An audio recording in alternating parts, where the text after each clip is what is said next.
Welcome back to another exciting video. What I'm talking about today is that I could literally fuel America's energy shortage from regret of all the guitars I have sold.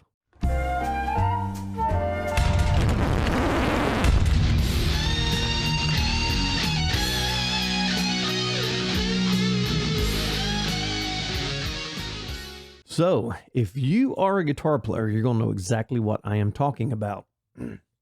Sorry about the voice. The allergies are in full swing because it seems like all it wants to do here where I live anymore is freaking rain. It's just rain. It's just cold and rainy. It doesn't snow. The sun hasn't come out in 42 years. It just rains, and it's getting exhausting. I think everybody here in Tennessee is having a vitamin D deficiency, and it's not going to be long before we all, turn into zombies and start eating each other because we don't even know what the sun looks like anymore. It has literally rained since it's got cold here, and that's all it's done, which causes my voice and my allergies to go haywire when it does that. Hence, this is how I sound today. But on that note, if you are a guitar player and if you've been playing for any certain amount of time, then you're going to know exactly what I'm talking about. Gear acquisition regret. That's one thing you get. And that's where you buy things and you're like, oh my God, did I really, really need that? And you kind of go through buyer's remorse on it. We've all done it. We've all been there if you're a musician. But on the flip side of that, then you have the gear gotten rid of regret. And that's the one we're talking about today. I can't even explain to you the pain I feel at night from so many guitars that I have gotten rid of. It is actually hard to bear. And I've sat in bed many, many nights, just laying there awake, tossing and turning, just what if, where's it at? I wonder if I can find it again. Because some of these guitars were actually very hard for me to get my hands on when I did get them. And like an idiot, for whatever reason, I got rid of them. So we're going to go over a few of them right here. And like I said, I could literally fuel America's energy shortage from sheer regret from gear I have sold. All right, we're going to start this off. What you're looking at here, this is the very first guitar I ever bought. And it was a BC Rich ST3. And seriously cool guitar. This was, coming out of the 80s, going the late 80s into the 90s, just the metal hairband, it was at its pinnacle. And I was just a young lad, just a fledgling guitar player. Didn't know anything about guitar. And this was the first real guitar I ever bought. Now, before that, I had a little cheap-ass Hammer Slammer, and I just bought it because it looked very 80s, very rock and roll. And and I gotta be honest, it was a shit guitar. And so I finally decided to upgrade. And I walked into this little guitar store that we used to have here years ago. And it's actually, I think Guitar Center put them out of business. Because, that's what the big mega chains do is they come in and they choke out the little guy. And so I bought, they had on the wall this, it's actually ice blue. This picture doesn't really show very well. It's actually a little lighter shade than this. BC Rich ST3. Absolutely loved that damn guitar. And that was, like I said, that's the first real guitar I ever bought. And that's the guitar that I kind of started cutting my chops on, trying to figure things out, how does this thing work? The mystery of 6 strings and a bunch of fingers that didn't want to do anything correctly. So this is the guitar I actually started cutting my teeth on. And granted, I got much, much better guitars today. But still, I regret selling this one because it was the first. This is the one that kind of got me into it, the one that kind of really got me going. So I highly, highly regret selling my BC Rich. And obviously, I'm sure you can find them out there. I got to be honest, I don't know when they quit making them. But I have never seen another BC Rich ST3 since I sold that one. Not one. Zero, zip, zilch, nada. So, one day I might try to track one of these things down. I'm sure I'll go on Reverb. And except I'm a little sketchy on Reverb, to be honest with you. And case in point, I personally know a guy that paid $3,400 for a black Les Paul on Reverb. Had the 3 double coils in it, $3,400. And when he got the guitar, it was about this big. No shit. Now, granted, he, contested it through Reverb, and I guess they gave him his money back. I've never bought anything off Reverb, but I've heard too many stories about that on Reverb, so I just don't buy anything from Reverb for that reason. But moving on to the next guitar, and these are not in any way, shape, any order of level of regret. All my regret is here. It's so high, you can't, it's off the camera. You can't even see it. That's how high my regret is about selling these guitars. So moving on, and in no particular order, the next guitar, I have a tremendous, and I think I've mentioned this in my videos before. This is my blue Les Paul. Now, it's not that I'm like, well, let's be honest, I'm crazy finicky about guitars. And a guitar must have certain things in order for me to connect with that guitar. Because I did a video on that, do you connect with your guitar? And it's up on my channel right now, because if you don't connect with the guitar you're playing, then you're never going to play it, and you're never going to progress. You have to love the instrument that you're playing. You got to be like, man, I can't wait to get home and just grab that guitar and just, well on it. So I've had a few Les Pauls, but I never was really a big fan of any of them. None of them ever connected, except for my blue one that you see here, my blue flame maple Les Paul. This was without a doubt the finest playing Les Paul that I've ever played. Hence, that's why I bought the guitar. I only ended up paying like $1,600 for this guitar, and it played and sounded fantastic. It had burst buckers in it. The burst bucker 3s were in this guitar. And the guitar played incredible. It sounded incredible. The neck was incredible. Had one of the thinner necks on it. I believe that's the 60s necks on the Les Pauls. Don't hold me to that, because for all my vast guitar knowledge, I don't have a whole lot of knowledge about Les Pauls. I got to be honest about that. And but I had the thin neck on it, and I absolutely loved the guitar, and it played brilliantly. But I was at a show, and like I said, I think I've mentioned this before. And this guy came up at one of my shows on a break, and he said, dude, that is the prettiest Les Paul I've ever seen. He said, my son would love to have that. Would you sell it to me? And I thought, well, you know what? I just don't want to be a dick and be like, no. So I threw a ridiculous price out there. $3,000, either $3,000 or $3,200. I can't remember exactly. Thinking that would be the end of it. Before that show ended, that dude left that show, went and got the $3,000, $3,200 out of the bank, and brought me cash to that show. And I thought, well, shit, guess I'm selling this damn guitar. Love the guitar, but I'm doubling my money on it. I have to sell it at that point. I mean, because I paid $1,600 for it. At that point, I have no choice. I have to sell that guitar when I'm literally doubling my money on it. So, and at the moment, it wasn't that big a deal. But by the time I got home, dude, it was kicking me right in the ass. I was not happy that I sold that Les Paul. And I have never found another Les Paul to this day that I have liked well enough to buy. That was like the magic one. And like I had two before that, and I sold both of them because I just didn't like them. I loved this blue one. And just so has it, this dude walks in and throws up a lot of cash, and nothing I can do. I had to let it go. So moving on with my mounds of regret. Now this one burns me in the ass a little bit. This is literally one of the finest guitars I've ever played in my life. This is my Gibson ES-335, and it's flame maple red. Now this isn't a picture of mine. I had to go find a picture of it. This guitar was absolutely brilliant. And I loved everything about this guitar. But being in the type of music that I play in the bands that I play in, this guitar sat in the case forever. It just sat and sat and sat. And I got to the point where I started feeling bad about this guitar sitting in the case. So I thought, you know what? I'm going to play it at one of our shows. But a lot of the stuff we do is so high gain, it just instantly started feeding back. And it was totally uncontrollable, because I do keep my channels very hot with a lot of gain, to where if I turn my volume on and I let go of my strings, my guitars will instantly feed back. I like them right on that verge of breaking loose all the time. And that's how I've always set my channels. As soon as you let go, they just start, and I love that. I dig that. But with this guitar being a hollow body, I couldn't control it. And it was just, so I actually ended up playing for one song. I can't remember the song it was. Put it back in the case, and it sat. And I got to thinking, you know what? I ought to just sell this and let somebody else enjoy this guitar because it was just an amazing guitar.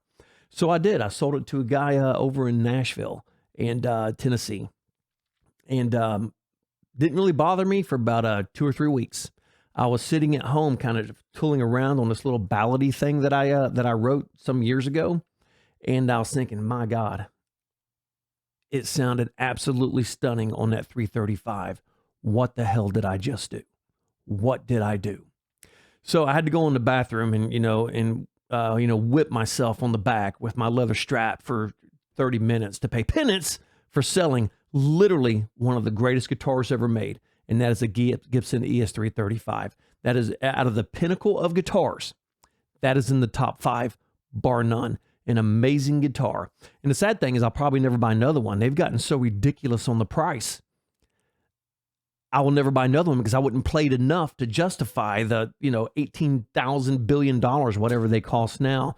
So huge regret, massive regret on that one. Moving on. This is my Fender. Now, when I bought this, it was called an Ultra Deluxe Plus. I got a lot of confusion about this because I can't really find anything that says Ultra Deluxe Plus. Mine was a blonde, and this is a picture of what I had, except mine had the double red lace sensor at the bridge, and it had the single red and the single blue. The sound on this guitar was phenomenal. It had the LSR roller nut on it, and I cannot remember the bridge that it had, but it wasn't your typical standard vintage bridge. This one was very sleek. It was just slicker than hell. Now, the story behind this guitar, and I'm not a big Fender guy. And if you've watched any of my videos, I'm sure you've heard me say that. And it's not that there's anything wrong with them. I'm just not a Fender guy, just like you may not be a Wolfgang guy or whatever have you.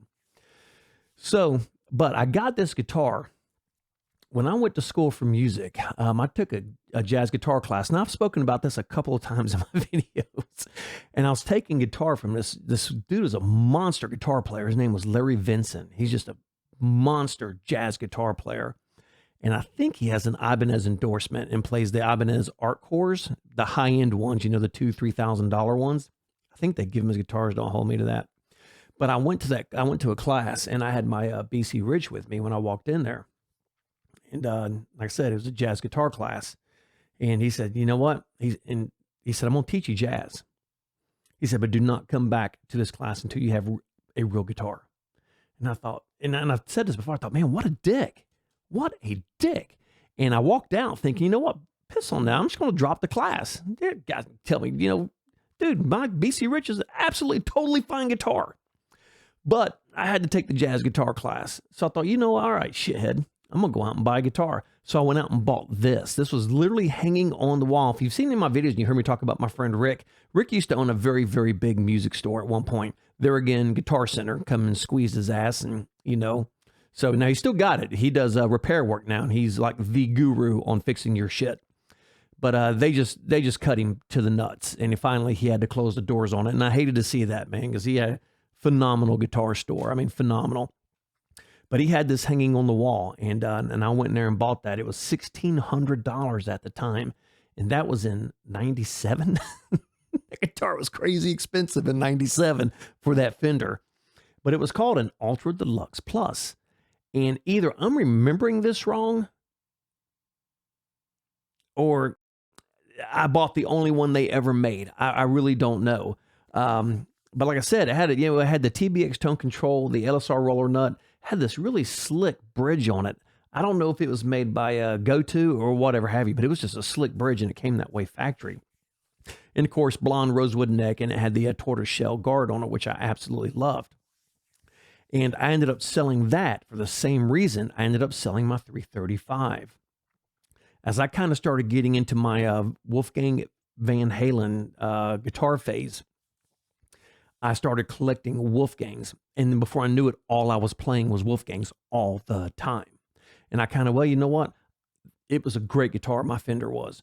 And I'll sell it to somebody and let them play it. Now, the bad thing about Fender Strats, I don't know if you know this or not, their resale value is absolute shit.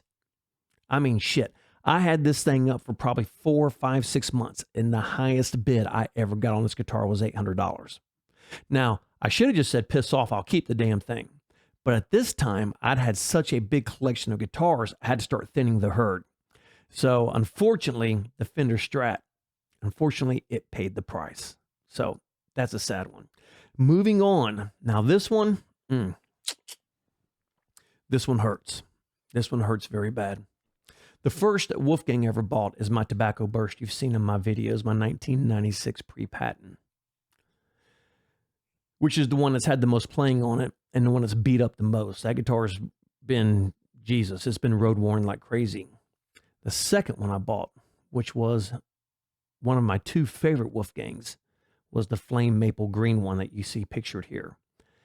This is without a doubt, out of all the guitars I've owned, the guitars that have played by far the best, and I mean by far the best, is this green Wolfgang you see here, my Gibson ES-335, my blue Les Paul, my J Custom that I have now, and that guitar is just stupid. The guitar is just absolutely amazing. So there's 6 guitars, and the other 2 are going to be coming up here in a minute. This was the second Wolfgang I ever bought, and this was my showpiece. We would go to a show, and I would play my Wolfgangs, and I would only pull this one out for a song or two, and every time I pulled this guitar out, it's like the crowd went, I mean, it was like I was pulling out a guitar made out of gold. And after every break, because I only played this in the second set, people would come up to me just by the bukus. Dude, that guitar is gorgeous. Oh my God, I love your guitar. I love your guitar. I love your guitar. That's all I heard. Now, I was playing Wolfgangs before Wolfgangs became cool to play. I mean, I had 1996 for crying out loud. And here's the caveat about it. Before I bought any Wolfgang, went down to the guitar store, played one, and I was like, it's okay. Hung it back up, left. Came back about 2 days later, played it again, hung it back up, left. Came back about 2 days later, played it again, and I thought, man, this is literally the best freaking guitar I've ever played in my life. And that started the damage. Because at one point, at my high point, I had 13 Wolfgangs at one point. 13. That is insane. Sold every damn one of them but my Tobacco Burst.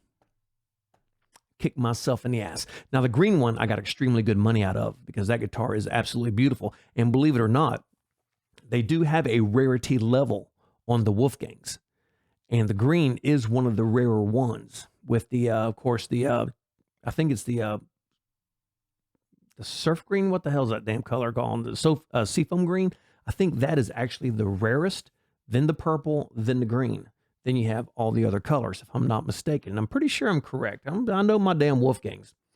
So I got really good money out of that one. And, you know, you just kind of get to a point, you know, you just, okay, it's time for me to start getting rid of shit. I just got too much shit laying around. So this one stings, and this one still hurts to this day. I talk about this guitar at least once a month when I'm talking guitars with somebody. I talk about this green Wolfgang. Moving on to the other one that just absolutely torches my bunghole.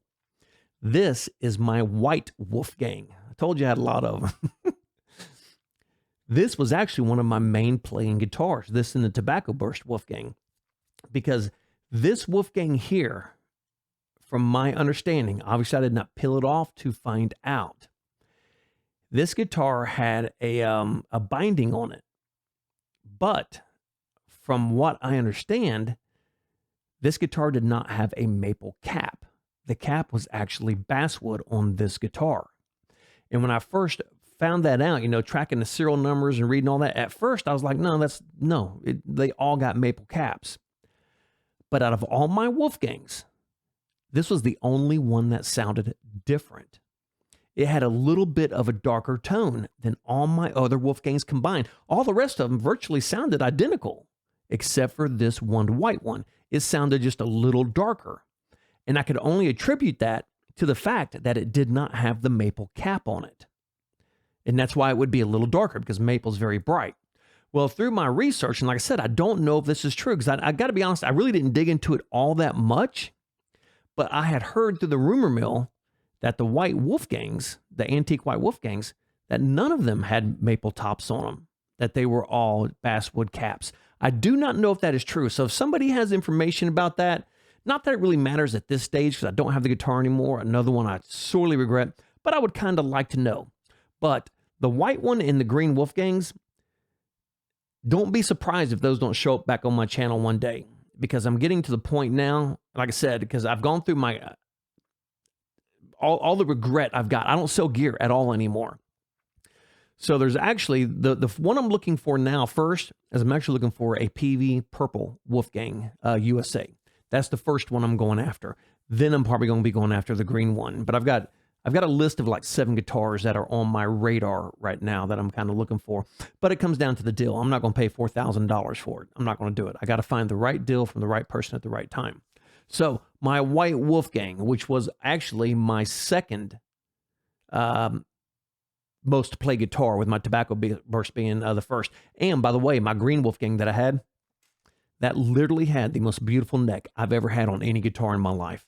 There was so much bird's eye on that guitar, and where I had tongue oiled it so much, it had that real beautiful yellow color to it from the oil, that real dark oiled color, and all that bird's eye. It was absolutely stunning how beautiful that guitar was. So yeah, a lot of regret on the 2 Wolfgangs. Moving on. This one absolutely kills me. This was my JP7 in the Arctic White. It was a crazy, crazy bright white guitar. It took me forever and a day to find this damn guitar. I looked everywhere. I could not track one down. And I actually called Music Man. And I said, hey, I want an all-white John Petrucci guitar. Can you make me one? And they said, yes, we can. It'll be 6 months. I said, well, shit, dude, I don't want to wait 6 months. By then, I'll have changed my mind. So Ernie Ball actually called me the next day. And they had found this guitar sitting in some podunk little bitty town in California. This dude had it sitting in a box out there in his little bitty music store where he sold like banjos and things like that. So they gave me the number, and I called the guy and asked him, I said, hey, man, do you have a white JP7 sitting out there? He said, yeah, I do. He said, are you interested in buying it? And I said, well, I might be. He said, man, I'll make you a deal on it. He said, I can't give this thing away. Well, you know what? Right guy, right place, right time. So I ended up buying that JP7. I ended up buying that for $1,700. And it was a brilliant, brilliant guitar. I regret selling it now. Now, the reason I did end up getting rid of it is because I was a little angry at it. Because the type of music we play, I am very hard on a trim system. A lot of dive bombs, a lot of pulling back, stuff like that. And I mean a lot. I don't mean a couple of times a show. I'm talking 6, 7, 8, 9, 10 times a song. Because that's part of my playing style, is my trim system. And I could not keep this thing in tune to save my life. It did not matter what I did. Because, I mean, if you're using the trim, like a trim like this, that's not locked, if you're like, it's totally fine. But when you're like, it does not work. You must have a locking nut. And anybody who says, oh, you can do that without a locking nut, bullshit. You cannot do that without a locking nut. I am proof positive you cannot do it without a locking nut. I've had 4 very high-end guitars that had trim systems on them that did not have locking nuts. I could not keep a one of them in tune to save my life. But there again, I'm extremely hard on a trim system. So out of just my sheer anger of constantly having to retune this guitar about every 3 or 4 songs, I finally threw it in the case and I went back to my Wolfgangs. And I was like, well, hell, why? There's no reason to play it. It's just going to come out of tune. I sold this out of anger. Didn't regret it until just a couple of years ago. I stopped and I found one. They had some weird color JP7 sitting down at Guitar Center. I popped in there to buy something. I don't know. And I played it. Now, this was after I'd bought my first Ibanez, because being that I was in the Wolfgang phase, to me, that was the end all be all of guitars. And until this day, the Wolfgang still has one of the greatest necks in the world. But I was so accustomed to that Wolfgang neck, I didn't want to play any other neck. Well, on this Music Man, it's very Ibanez-ish because Petrucci came from Ibanez. So the neck is very Ibanez-ish, whatever the hell it is. And, you know, I just wasn't that crazy about the neck at the time. Now it's the neck I prefer. So I ended up anger selling this, which was a massive, massive mistake because I personally have never seen another Arctic White JP7 ever in this world. Nowhere. So if I was to come across one of those, I would probably grab it, to be honest with you, because it was just an amazing guitar. Amazing guitar. You know, and they were putting stainless steel frets on these guitars for anybody even start thinking about it. Everybody else was still using nickel. That's what I like about that. And Ernie Ball makes a damn fine guitar. Damn fine guitar. All right, moving down the list.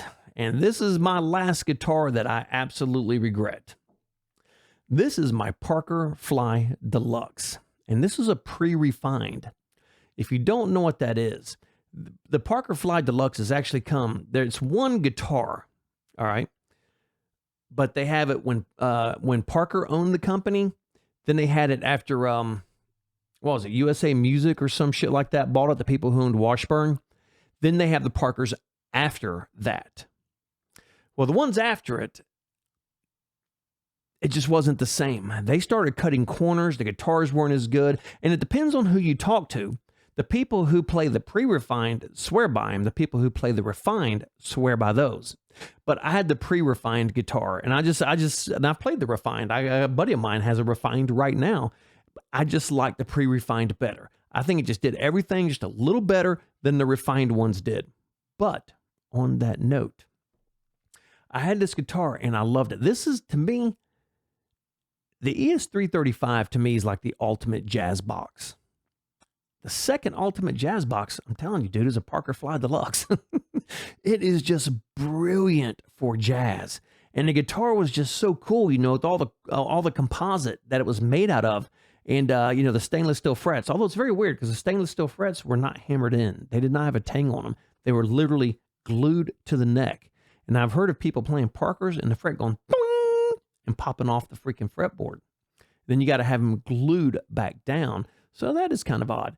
But it was an incredibly unique guitar. And it had just wonderful sounds. Had a piezo or piazzo, however you want to say it, piezo, whatever you want to call it, the bridge on it to give it that acoustic sound. And it was just an extremely good guitar. And it played absolutely brilliantly. Now, the thing that fascinated me about the Parker, and the thing that I'm just still kind of can't wrap my brain around it. When Parker made this guitar, he was years ahead of everybody else. It wasn't even funny.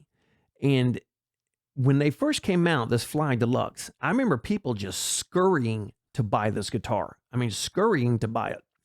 And I did not scurry to buy one. I happened on mine much later, after Parker had already sold the company, actually. And but I remember people just lining up to buy these damn guitars. And there briefly, you saw them everywhere. I mean, all over the place. 1,000 jazz guys bought this guitar because they were just actually shockingly good jazz guitars. And it was cool because it had the floating bridge, but it had a little switch that you could flip to lock it. Then it has the big wheel you see on the back. That is kind of like the zero system on the Ibanez's. You can use that wheel to adjust the tension on the bridge. This guitar was just so far ahead of its time. And I just hated what happened to it, that USA Music USA, or whatever it was, kind of squeezed Kim Parker out of the business. And the guitar just went to shit. And now I'm assuming they're gone completely. I haven't really checked, but I'm pretty sure Parker's just completely gone at this point. They're completely defunct. But I did have this very guitar right here. I did end up selling it because at the time I was kind of in that point to where I'm not going to buy any more guitars. And I'm not talking about my Ibanez issue I've been having. You know, I had 3 guitars and that's all I needed. And in order for me to buy another guitar, I had to sell a guitar because that's all I was going to do. 3 guitars, 3 guitars, 3 guitars. And so I ended up selling that to buy another guitar is how that broke down. And that's a lot of regret on that one. So that is my unbelievably sad shoot me now, can fuel America on sheer regret story of the great guitars that I have sold. like a bonehead. Now, I do have an honorable mention here. This is not a guitar. That I used and I played with for years. I had a Mesa Boogie 50/50 tube stereo amp. Just the amp. It wasn't a head. It was just the amp. That was literally one of the greatest things I ever bought in my life. Absolutely loved it. It sounded fantastic, dude. It was fat and it was stereo. That was the coolest part, man. Just because, you run a cab out of the right, run a cab out of the left, and it's putting down a stereo signal. And it was just seriously cool. And standing in a room with it where the cabs are side by side to where you're like right in that sweet spot sounded freaking massive. It was massive. So what I did is I started playing stereo rigs through that stereo head, and the sound was just crazy. It was crazy. But back in the day, being a dumbass that I am, in the band I was playing in, bigger was better. So I sold that entire rig, including my oversized Mesa Boogie 4x12 cab, which was just, oh my God, what a mistake that was selling that, because I bought a Marshall full stack JVM. Full stack. Yeah. Insane. Great Dane. Absolutely insane. And I carried that full stack around for a while, that damn JVM. And I got to tell you, I got real tired of that shit real fast. So that ended up going away all the way away. And then I started paring down smaller Kemper Fractal. And that's where I'm at now. So that's my story on all my regret and all the gear I've sold. That is just killing me that I got rid of it. So if you have any gear that you've sold that you're just like, man, dude, I made a terrible mistake getting rid of that one, please drop me a line and let me know. I'd kind of like to hear about it. Please subscribe to the channel. Got all kinds of good things and all kinds of cool things coming up. And, you can support the channel by going to my Patreon page. I'm slowly starting to actually put things on my Instagram channel. It's only been sitting there empty for a year. Finally getting around to do that. But please subscribe to the channel. If you like everything that's going on here, subscribe to the channel. I would greatly appreciate it. We're going to close the old laptop right here. We're going to wrap this up. And like I said, if you have a guitar or some gear that you sold that is just killing you because you know you made the mistake of a lifetime, drop me in line and let me know. I'd like to hear about it. And before I go, it's pretty cool. I did the video on the J Custom, and this lady sent me a message across there, and she had bought her husband a blue J Custom for his birthday. That apparently she'd got it right after my video, and he didn't know he had it yet. And so she sent me a line, and she's like, I bought him this J Custom, and he hasn't seen it yet. And I was like, oh my God, he's going to absolutely love it. I said, please let me know, what happened. So she did. She gave it to me. She replied back and told me what was going on with it. And I thought that was very cool of her to do that. And that was just very cool. And I like to hear stories like that of, people getting their dream guitars, their dream stuff, and then letting me know about it. That makes me feel great. And if you have any comments, leave it in the comments section. If you have any questions, put it down in the comments section. I answer. I guess somebody just fell down the stairs. I guess I'll check on that in a minute. It wasn't my wife, so I'm not worried about it. I answer all questions. I answer all comments. Sometimes it takes me a day or two because, unfortunately, I am crazy busy because I have my regular full-time job. I work at my church on the weekends. I have my video production company that I shoot, and I work on the weekends and on nights. Last weekend, I was doing a commercial all weekend long. I have my band, and I'm beyond tired. That's probably what's wrong with my voice. I'm just crazy tired. So I do answer all questions. Sometimes it takes me a day or two to get back to you. But if you do have a question or a comment about anything, please drop it in and I will respond. Just give me a little bit of time to get there before I do it. So on that note, we're going to wrap it up right there. And like the great Sammy Hagar says, if you miss the beat, you lose the rhythm and nothing falls into place. Whatever instrument you play it to the best of your ability and practice, practice, practice. Oh my God. I saw that video the other day. The guy, oh, you don't need to know theory. And I did not, I just got it in passing on my YouTube channel. And by the time I realized what it was, it had ended and I couldn't find it again. I need to find that. I got to find that. Practice, practice, practice, practice makes perfect. And until the next video, rock on.